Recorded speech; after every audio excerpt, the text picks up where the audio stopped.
आपको मैं पहचान गया हूं। आपका धाम विशुद्ध है और हे प्रभु आप तो परिपूर्ण हैं।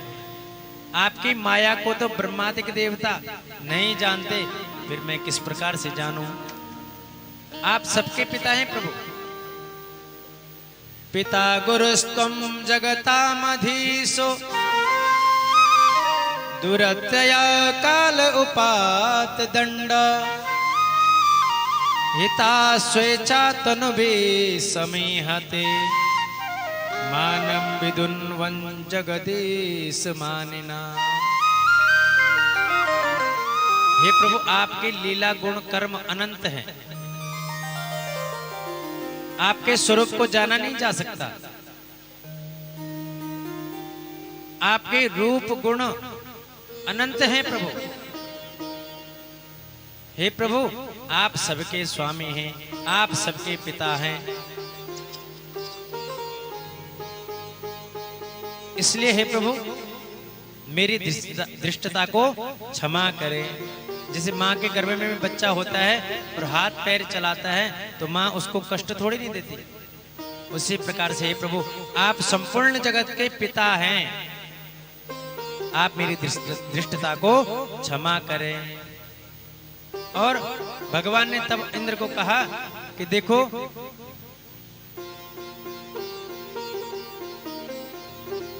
अपने पद पर बैठते हुए बोले सही ढंग से कार्य करो।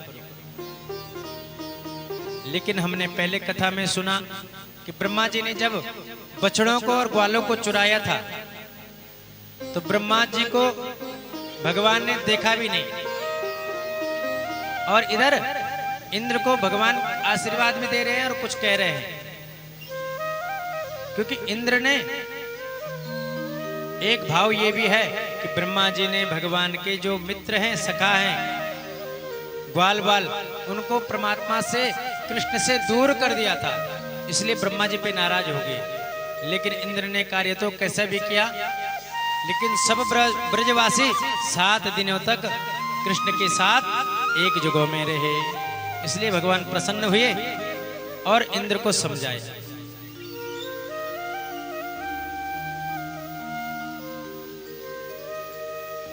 और इस प्रकार से इंद्र ने बहुत प्रकार से प्रभु की स्तुति की।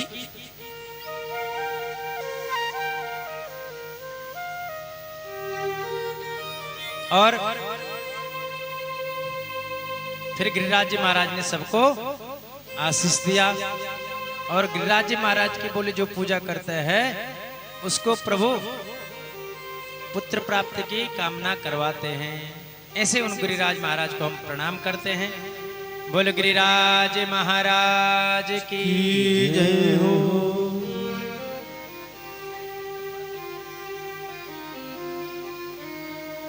बोलो वृंदावन विहारी लाल की जय हो। और फिर सुखदेव भगवान कहते हैं कि हे परीक्षित, एक बार एकादशी के दिन वसुदेव जी के नंद बाबा के एकादशी के व्रत होते थे। एक बार एकादशी के दिन नंद बाबा यमुना जी में स्नान करने चले गए और एकादश्याम निराहार समभ्यर्च्य जनार्दनम स्नातुम नंदस्तु कालिंद्या द्वादश्याम जलमाविशत। और एकादशी के दिन रात्रि के समय में एकादशी व्रत था तो रात्रि जल्दी ही स्नान करने के लिए चले गए। सोचे कि ब्रह्म मुहूर्त आ गया है और स्नान करने के लिए यमुना जी में गए तो परीक्षित वरुण के दूत हैं वो नंद बाबा को पकड़ करके वरुण लोक में ले गए। क्योंकि रात्रि के समय में गंगा स्नान नहीं करना चाहिए, क्योंकि रात्रि के समय में वरुण लोक में वरुण इत्यादि देवता सब सोए रहते हैं। तो नंद बाबा को पकड़ करके बंधन करते हुए वरुण लोक ले गए। जब पता चला कन्हैया को कि बाबा यमुना जी में स्नान करने गए थे और वहां से अभी तक घर नहीं लौट आए, तो भगवान उसके बाद यमुना जी में कूदे और वरुण लोक में गए। देखा कि वहां पिताजी वहां नंद बाबा को बंदी बना रखा है। तो भगवान ने कहा, अरे वरुण जी ये क्या कर दिया? अरे ये कौन है? बोले ये तो मेरे पिताजी हैं नंद बाबा। तो वरुण जी ने हाथ जोड़ करके भगवान की अवगानी की, प्रणाम किया और कहा कि हे प्रभु, मेरे जो दूत हैं वो आपको जान नहीं पाए। अजानता माम के न मूढ़ेन कार्य वेदिना आनि तोयम तव पिता तद भवान चंतुमर्हतु। वरुण जी ने प्रणाम किया कि हे प्रभु, ये लोग जान नहीं पाए कि नंद बाबा आपके बाबा हैं। अजानता माम के न, अनजाने में ये आपके पिता को ला लिए। अनेक प्रकार से नंद बाबा के सामने कन्हैया की पूजा की वरुण ने, और वरुण के जो लोकपाल इत्यादि जो देवता थे, हार पहनाई, प्रणाम किया, स्तुति की प्रभु की। ये सब नंद बाबा देख रहे थे। और अनेक प्रकार से जब कृष्ण की पूजा हुई तो कृष्ण अपने पिता को, नंद बाबा को लेकर के पुनः वापस यमुना से आए।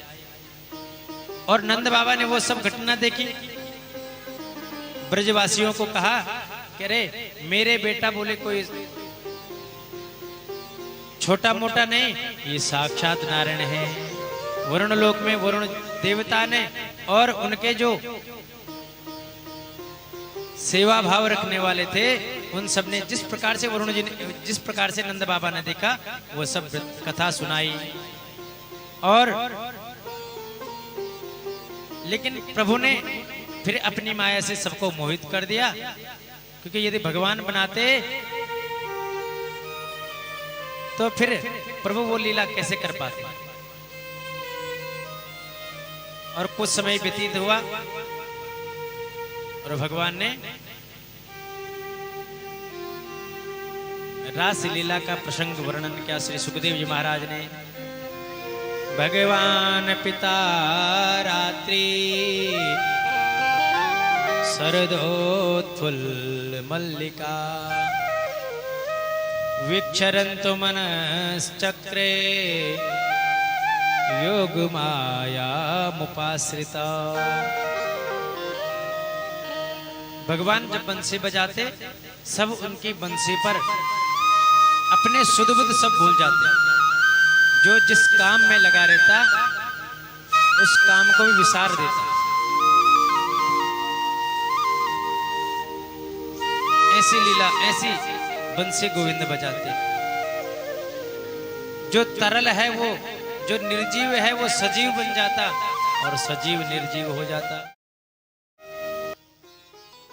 श्री माता पितृचरण कमलेभ्यो नमः। श्री सरस्वत्यै नमः। नारायणं नमस्कृत्य